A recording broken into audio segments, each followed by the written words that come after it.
చిరంజీవి గారు ఇప్పుడు కొత్తగా యాక్ట్ చేస్తున్న మూవీ విశ్వంబర. అయితే చిరంజీవి గారు ఈ విశ్వంబర మూవీకి ముందు లాస్ట్ యాక్ట్ చేస్తున్న మూవీ బోలాశంకర్. అయితే బోలాశంకర్ మూవీ రిలీజ్ అయ్యి 2 ఇయర్స్ అయిపోయింది.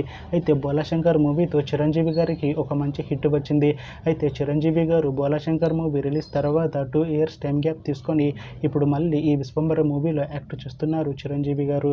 చూడాలి చిరంజీవి గారికి ఈ విశ్వంబర మూవీతో కూడా ఇంకొక మంచి హిట్ తనకి వస్తుందా లేదా అనేది మనం ఈ విశ్వంబర మూవీ రిలీజ్ అయ్యాక చూడాలి. అయితే విశ్వంబర మూవీలో మొన్రల్ ఠాకూర్ గారు యాక్ట్ చేస్తున్నారు. అయితే మొన్రల్ ఠాకూర్ గారు ఈ విశ్వంబర మూవీకి ముందు లాస్ట్ యాక్ట్ చేసిన మూవీ హాయ్ నాన్న. అయితే హాయ్ నాన్న మూవీ రిలీజ్ అయ్యి 1 ఇయర్ అయిపోయింది. అయితే హాయ్ నాన్న మూవీ రిలీజ్ అయ్యి మంచి హిట్ అయింది. అయితే హాయ్ నాన్న మూవీతో మొన్రల్ ఠాకూర్ గారికి ఒక మంచి హిట్ వచ్చింది. అయితే మొన్రల్ ఠాకూర్ గారు హాయ్ నాన్న మూవీ రిలీజ్ తర్వాత 1 ఇయర్ టైం గ్యాప్ తీసుకొని ఇప్పుడు మళ్ళీ ఈ విశ్వంబర మూవీలో యాక్ట్ చేస్తున్నారు మొన్రల్ ఠాకూర్ గారు. చూడాలి మొన్రల్ ఠాకూర్ గారికి ఈ విశ్వంబర మూవీతో కూడా ఇంకొక మంచి హిట్ తనకి వస్తుందా లేదా అనేది మనం ఈ విశ్వంబర మూవీ రిలీజ్ అయ్యాక చూడాలి.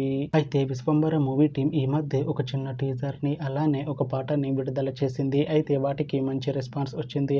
అయితే విశ్వంబర మూవీ టీం ప్రస్తుతం షూటింగ్లో బిజీగా ఉన్నారు. అయితే Vishwambhara movie shooting already 90% complete అయిపోయింది అంటున్నారు మూవీ టీం. అయితే విశ్వంబర మూవీ టీం మాత్రం చాలా కాన్ఫిడెంట్గా ఉన్నారు. ఈ విశ్వంబర మూవీ మంచి హిట్ అవుతుంది అంటున్నారు మూవీ టీం. అయితే విశ్వంబర మూవీని 2026లో రిలీజ్ చేసేలా ప్లాన్ చేస్తున్నారు మూవీ టీం. చూడాలి విశ్వంబర మూవీ రిలీజ్ అయ్యాక మంచి హిట్ అవుతుందా లేదా అనేది మనం ఈ విశ్వంబర మూవీ రిలీజ్ అయ్యాక చూడాలి. Thanks for watching this video friends. మీకు ఈ వీడియో నచ్చితే ఈ వీడియోని లైక్ చేయండి. ఇంకా ఇలాంటి మూవీ అప్డేట్స్ కోసం ఈ ఛానల్ని సబ్స్క్రైబ్ చేసుకోండి.